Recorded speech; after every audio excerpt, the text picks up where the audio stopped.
uma voz me chamando. Era uma voz muito nítida. Eu procurei por todos os lugares, olhei pela janela, mas não via ninguém. Não dei muita atenção, mas um pouco mais tarde, às 6 horas, de novo, aquela voz muito nítida me chamou de novo. Eu não sabia o que era exatamente, até pensei que poderia ser algum conhecido brincando comigo. E mais tarde, quando fui na padaria, novamente aquela voz me chamou. Naquele dia não dei muita atenção, embora tenha ficado cismado com o que estava acontecendo. Era um dia que íamos com amigos do trabalho, do hospital, para uma chácara onde realizaríamos uma confraternização. E quando estávamos naquela chácara, de repente eu vi quem me chamava. E essa pessoa estava numa trilha e começou a caminhar em direção à mata que havia naquela chácara, em direção ao rio. E eu fui atrás, obstinado em alcançar aquela pessoa, saber quem era e por que me chamava. Fui e essa pessoa então entrou no rio e começou a atravessar o rio. Um rio bastante largo, um rio de correnteza. E eu não pensei 2 vezes. Da mesma forma que ele entrou no rio, eu me joguei no rio e comecei a atravessar também, embora sequer soubesse nadar. E fui seguindo, atravessei o rio todo. E quando cheguei do outro lado, não encontrei mais. E me dei conta então do que havia feito, como havia atravessado aquele rio, como teria feito essa proeza, como eu iria voltar agora por outro lado. Não tinha mais coragem de entrar no rio de novo. Precisava dar uma volta de quase 5 quilômetros para chegar até uma ponte, por uma vegetação bastante espessa, cheia de cipós. E comecei a caminhar para retornar. Mas de repente uma força de novo tomou conta de mim e eu atravessei nadando o rio novamente. Esse episódio mexeu muito comigo. Não sabia exatamente o que estava acontecendo, quem era aquele vulto. No outro dia fui participar de um jogo de futebol que gosto muito. E durante a partida, de novo, eu vejo aquela mesma pessoa. Ela estava próxima ao campo e entrou no vestiário. E sem pensar 2 vezes, eu saí correndo do campo, com o jogo em andamento, e fui até o vestiário. Pensei comigo, agora ele não me escapa. Mas não encontrei lá. Depois desse dia, a perturbação, as alucinações começaram a ser mais frequentes.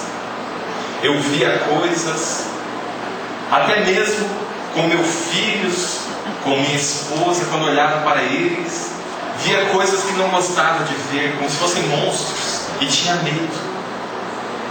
E a situação foi ficando tão agravada que minha família não teve outra alternativa a não ser me levar para uma clínica para ver o que estava acontecendo. Meus amigos do hospital já falavam em perturbação mental. Eu consultei então um psiquiatra.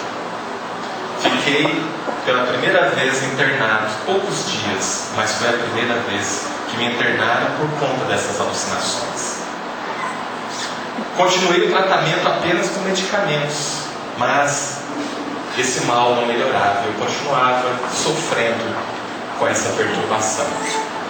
Quando então minha família resolveu me levar até Palmelo. Quando fiquei sabendo da possibilidade de ficar internado lá, as minhas forças cresceram e eu me revoltei e não queria ficar internado. Foi preciso mais 5 pessoas para me segurar naquele dia, para que eu pudesse ficar lá. Me aplicaram uma injeção de sossega-leão, mas nem isso foi suficiente. Parece que minhas forças aumentaram e eu reagia cada vez mais para não ficar internado.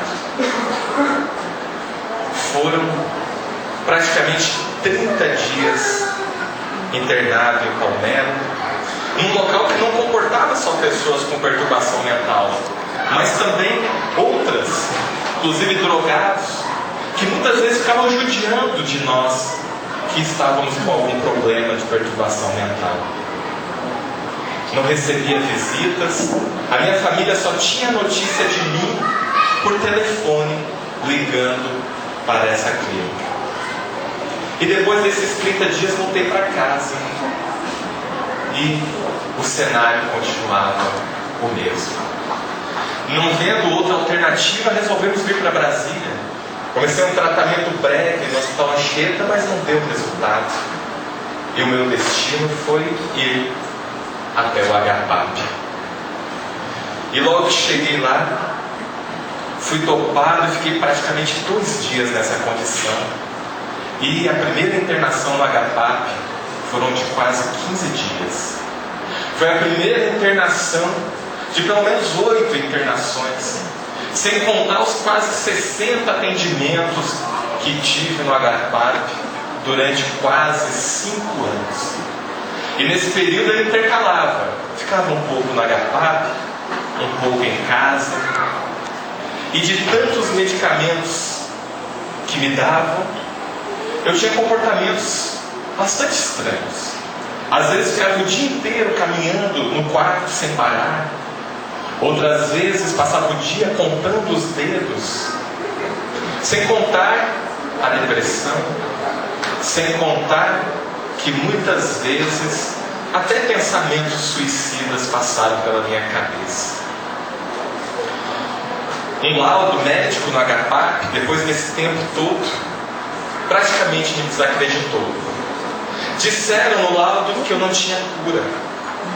O meu laudo tinha praticamente 20 transtornos listados. Inclusive psicopatia sugeriram que eu tivesse. Como se eu não tivesse mais condições sequer de poder estar convivendo no meio das pessoas. Mas Deus tudo provê. E nesse momento em que todas as esperanças estavam se perdendo, 2 amigos, ainda da minha cidade, Piracanjuba, lá em Goiás, que nunca desistiram de mim, descobriram uma clínica em Goiânia, uma clínica chamada Eurípides. Eu fui para lá, e mais uma vez foi à força. Não queria ficar internado. Mas quando eu cheguei lá, eu gostei do lugar. E fui atendido por um médico que também era espírita. E depois de ele conversar comigo um tempo, de me mostrar a clínica, ele diagnosticou o meu problema. E disse que o meu problema era espiritual. E que eu precisava procurar uma casa espírita. É aquela esperança que havia quase se perdido com aquele laudo médico que mais parecia um livro de psiquiatria. Aquela esperança voltou. E eu voltei para Brasília na esperança de encontrar essa casa espírita onde eu pudesse fazer o meu tratamento. Minha família tentava de tudo. Até uma garrafada, e vejam vocês, uma garrafada vendida por uma evangélica. E foi justamente essa evangélica que, conhecendo a minha situação e sabendo que foi recomendado eu procurar uma casa espírita, que sugeriu: olha, eu sei onde tem uma casa espírita aqui perto. E essa evangélica que guiou a minha família até aqui, até a casa de irmã Celina. Mais uma vez, vim contra a vontade. Meus 2 cunhados vieram junto comigo, como que me escoltando para me trazer até aqui. Mas quando eu cheguei aqui, posso dizer que eu já melhorei 30% só de chegar nessa casa. E quando eu fui fazer o atendimento fraterno, quando eu fui conversar com o seu Luiz, eu me acalmei, ouvi toda a conversa do seu Luiz, e eu posso dizer que naquele momento, depois desse atendimento, eu recobrei a minha consciência de 5 anos atrás. Era como se estivesse